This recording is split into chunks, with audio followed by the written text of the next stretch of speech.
जिनकी यहाँ संपदा की कमी होती है, वैभव की कमी होती है, लक्ष्मी की कमी होती है, प्रतिष्ठा की कमी होती है, धन की कमी होती है, उसके लिए ध्यान दीजिएगा। बहुत सुंदर संवाद चल रहा है, बहुत ध्यान देने वाली बातें।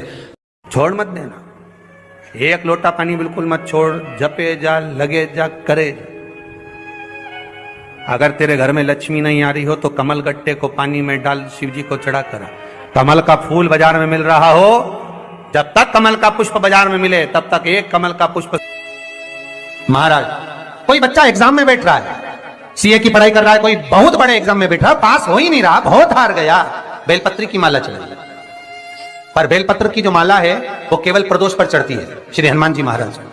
आप बेलपत्र की माला चढ़ाओ, 108 बेलपत्र आप श्री शिवाय नमस्तुभ्यम मंत्र का जाप कर कर, डांट लगाकर भगवान श्री हनुमान जी महाराज के सामने पहुंचकर माला को सीधी रखकर, जो व्यक्ति एग्जाम में बैठ रहा है, नौकरी के लिए, अन्य पढ़ाई के लिए, अगर कंपटीशन एग्जाम में भी बैठ रहा है, तो माला को हनुमान जी महाराज, और हनुमान जी कौन से होना चाहिए? पूर्वमुखी। हनुमान दक्षिण मुखी नहीं चाहिए, पूर्व में जिन हनुमान जी का मुख हो वो माला ऐसी समर्पित कर कर, हनुमान चालीसा का पाठ कर कर, 3 बार स्मरण कर कर माला श्री हनुमान जी को पहना दीजिए। ऐसा कोई एग्जाम नहीं जिसमें से आप निकल ना पाए महाराज, पर करना आपको पड़ेगा। और प्रयास जहां तक हो सके प्रदोष काल में अगर चढ़ाएंगे तो ज्यादा फलदायी रहेगा, प्रदोष काल में। तीसरी है आंकड़े की माला महाराज। आंकड़े के पत्ते की जो माला होती है, ये माला कार्य की सिद्धि के लिए होती है। इसमें एक एक आंकड़े के पत्ते पर सीताराम लिखा जाता है, मात्र एक पत्ता ऐसा होता है जिस पत्ते पर सीताराम नहीं लिखा जाता। 108 पत्ते में से एक पत्ता, बस उस पत्ते को हथेली में रखकर उल्टा हाथ आपको रखना है और अपनी कामना कर कर उस पत्ते को बांध देना है। ये जरूरी नहीं है कि 25 के बाद बांधो, 50 के बाद बांधो या 100 के बाद बांधो, आपकी मर्जी पड़े, उस खाली पत्ते को कहीं पर भी बांध दीजिए और उस माला को अपनी कामना कर कर श्री हनुमान जी महाराज को समर्पित कर दीजिए महाराज। इसके लिए कोई तिथि, कोई दिन, कोई वार निश्चित नहीं है। बस ये माला जब हनुमान जी को चढ़ जाए तब एक घी का और एक तेल का दिया हनुमान जी के सम्मुख में लंबी बाती का लगा देना है महाराज। एक घी का, एक तेल, और अपनी कामना कर कर आप आ जाइए। आपकी वो कामना 2.5 महीना या 3 महीना, इससे ज्यादा नहीं जाएगा, वो कामना बाबा पूरी करेगा, क्योंकि शिव और हनुमान ये सब एक ही स्वरूप है। कोई व्यापार नहीं चलता हो, दिक्कत आ रही हो, तो हनुमान जी के दूसरे नंबर का भाई गतिमान का स्मरण करो। हनुमान जी के उल्टे पांव का सिंदूर लाकर गतिमान का नाम लेकर स्वस्तिक बना दिया जाए व्यापार वाली जगह पर, तो व्यापार अच्छा चलने लगता है महाराज। कोई व्यक्ति पैसा खा गया, नहीं दे रहा, बहुत परेशान हो गए, मांग मांग कर दे गए, नहीं दे रहा, हाथ जोड़ लिया, पांव जोड़ लिया, सब कुछ कर लिया, नहीं दे रहा, तो हनुमान जी के तीसरे नंबर का भाई रतिमान, रतिमान, गतिमान रतिमान, रतिमान का नाम लीजिए। पीपल के पत्ते पर लाल सिंदूर से जो व्यक्ति पैसा लेकर गया उसका नाम लेकर बहते हुए पानी में अपनी कामना कर रतिमान का नाम लेकर छोड़ दीजिए। 15 दिन में रतिमान ऐसी उतावली मचाता है कि उसको हाथ जोड़कर वो खुद फोन लगाकर बोलता है, भैया तेरा मैं पैसा लौटा दूंगा। रतिमान का स्मरण किया जाता है। रतिमान, ध्यान दीजिएगा, हनुमान का एक स्मरण, पंचमुखी हनुमान का एक भाव महाराज। जैसे बहुत ज्यादा तकलीफ अगर व्यक्ति को हो गई है, बहुत कष्टमय जीवन चल रहा है, हार गए हर जगह से और तकलीफमय जीवन चल रहा है, तो पंचमुखी हनुमान का एक शिव महापुराण का और स्कंद पुराण का एक बड़ा सुंदर मंत्र है। उस मंत्र को आप सब एक बार हमारे साथ में बोलें। ओम नमो हनुमते रुद्र अवताराय सर्व शत्रु संहारणाय सर्व रोग हराय सर्व वशीकरणाय रामदूताय स्वाहा। बस इस मंत्र को हाथ में काली तिल लेकर, एक जौ लेकर और गूगल लेकर, थोड़ा सा उसमें गाय का घी डालकर, कंडे को या अग्नि को जलाकर इस मंत्र का 11 बार 21 बार जाप कर कर अपनी कामना कर कर छोड़ दीजिए। कैसा भी रोग हो, बीमारी हो, कष्ट हो, दुख हो, तकलीफ हो, 21 दिन के अंदर वो आनंद आना प्रारंभ कर देता है। इस मंत्र, स्कंद पुराण का, शिव महापुराण का ये मंत्र मूल पंचमुखी हनुमान। फिर निवेदन करूं मेरी जीजियों, कभी हिम्मत न हारिए। मेरे जीजाओं, मेरी बेटियों, बेटाओं, मेरी माताओं, मेरे भाई, मेरी बहनों, कभी हिम्मत मत हारो, कभी हिम्मत मत हारो।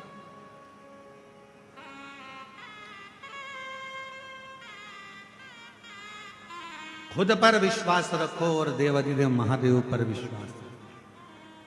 कितना समझाया भगवान देवाधिदेव महादेव ने माता सती को, सती तुम मत जाओ तुम्हारे पिता के घर में। सती मां मानी नहीं, वहां कुछ प्राप्त होने वाला नहीं है। सती तुम्हें अपने पिता के घर में कुछ नहीं मिलेगा। सती माता ने कहा कि मैं पिताजी के घर में यज्ञ में जाऊंगी, वहां मुझे सब जानते हैं, पहचानते हैं, सब जानते पहचानते। जानना पहचानना ये अलग बात है। भगवान शंकर ने मां पार्वती जी को, मां सती जी को जो कहा वो आप भी अपनी जिंदगी में जरूर उतारिए। सती अपने पिता के घर मत जाओ, सती दक्ष प्रजापति के यहां मत जाओ, मेरा कहना मानना। सती कहती हैं कि वहां मेरी बहन है वो मुझे पहचानती है, वहां मेरा भाई है वो मुझे पहचानता है, मेरे पिता हैं मुझे पहचानते हैं, मेरी माता है वो मुझे जानती है। शंकर भगवान की ये कथा कर रही है। भगवान शिव सती से कहते हैं जान पहचान के ऊपर कभी मत जाना। सती जानने और पहचानने वाले तो दुनिया में ढेर सारे होंगे, पर आपको समझने वाले दुनिया में बहुत कम।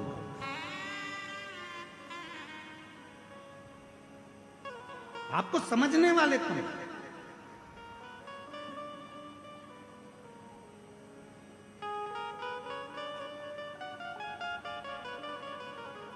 शिवजी माता सती को समझा रहे हैं कि तुम्हें समझने वाले चाहिए। आज के जमाने में दुनिया के लोगों की बहुत पहचान होती है, बोल देते हैं तुरंत। अगर अभी अभी हम कहें यहाँ पर बाहर कोई अच्छा, कोई बहुत वीआईपी व्यक्ति बाहर खड़ा हो, वीआईपी व्यक्ति के घर की उनकी धर्मपत्नी बाहर खड़ी हो, सिर पे बढ़िया पल्लू वल्लू ले लुआ के और पर्स मर्स टांग के, अंदर जान दे रहा है कि नहीं जान दे रहा है? सिर पे पल्लू वल्लू लेके अंदर जान देगा कि नहीं जान देगा? नहीं जान दो। इतनी देर में उसने लगाया फोन, अभी रुक जा मैं तेरी बात कर रही, तक तक तक तक कर फोन लगा के ले। तो उन्होंने तुरंत जैसे ही नाम सुना, नाम सुनते से कह दिया अच्छा आप उनके घर से हो? भाभी जी जाइए, जाओ।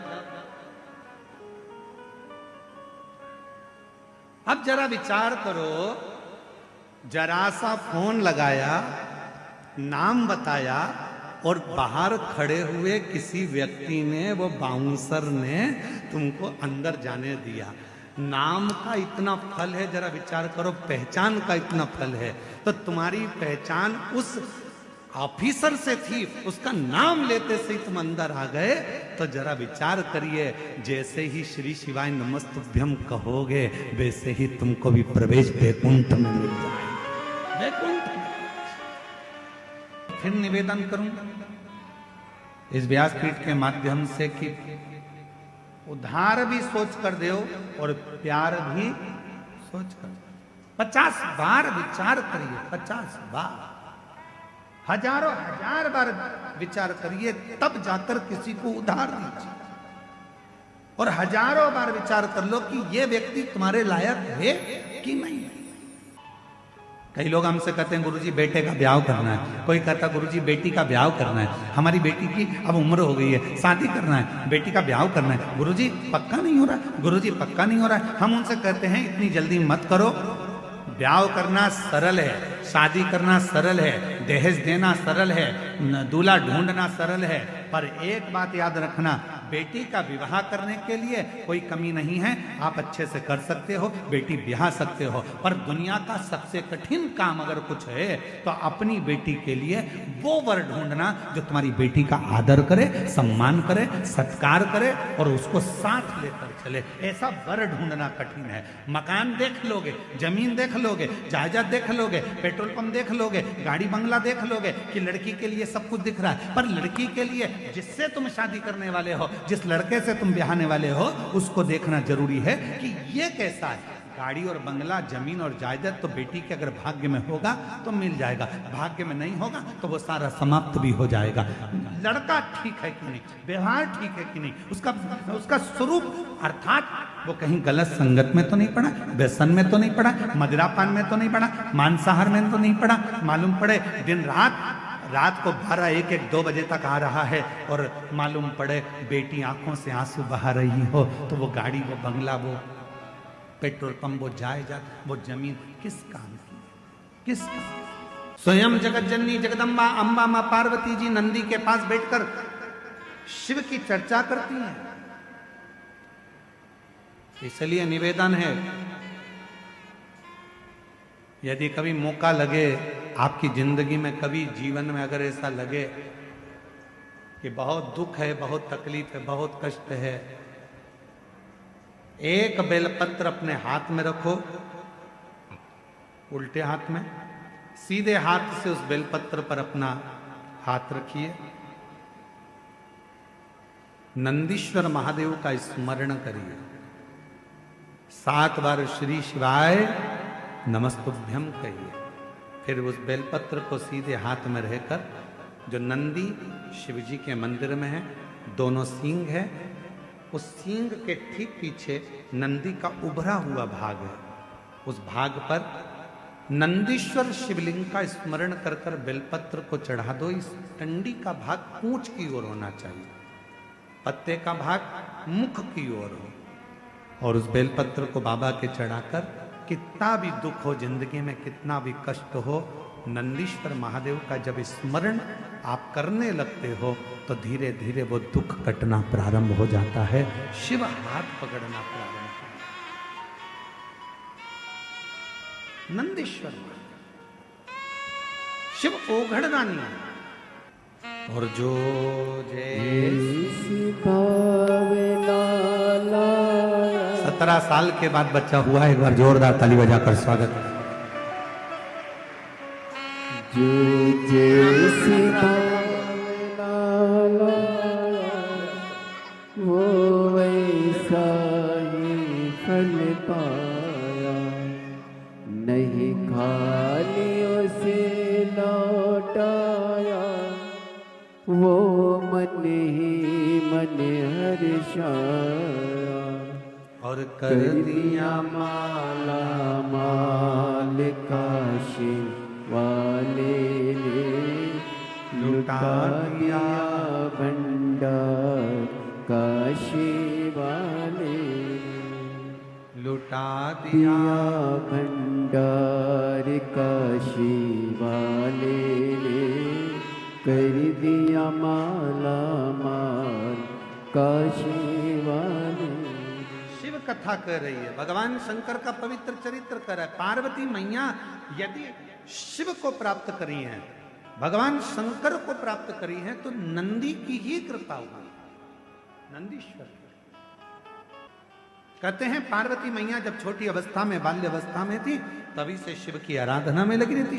कई बार भगवान शंकर वृषभ का रूप लेकर आते हैं और वृषभ का रूप रखकर आकर मां जगत जननी जगदम्बा पार्वती से बहुत उनके मन की बातों को श्रवण करते हैं। बहुत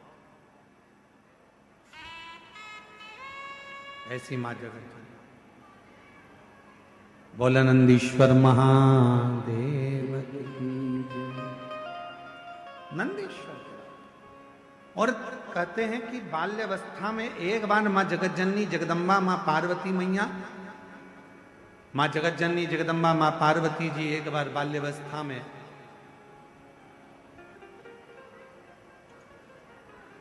एक छोटे से वृषभ को देखकर, छोटे से नंदी को देखकर मां जगत जननी जगदम्बा अम्बा ने उनसे भी भगवान शंकर से मंगल विवाह की कामना करी, उनसे भी,